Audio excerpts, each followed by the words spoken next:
April, এই দিনটাতে হাজার হাজার লাখো লাখো মুসলমান বাপ মা ভাই বোন বাচ্চারা মেরে শেষ হয়ে গেল।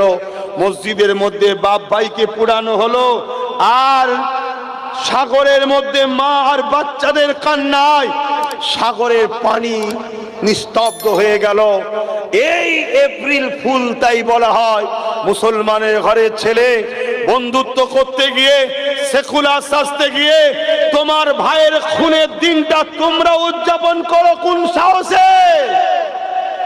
আজকে মুসলমানের ঘরের ছেলে এপ্রিল ফুল করে, অর্থাৎ বুকা বানানো ফুল। অ্যাকচুয়ালি বুকা বানিয়েছিল মুসলমানকে এই দিনে, এই জন্য বলে এপ্রিল ফুল। কথা মাথায় ঢুকছে? 800 বছর আমরা রাজত্ব করেছিলাম এই ভারতবর্ষে, আমরা 750 বছর রাজত্ব করেছি। আজকে সেই দিকেই কিন্তু আমরা যাচ্ছি। শুনছেন না শোনেন? ও আইন করছে, মসজিদ মাদ্রাসা মিটিং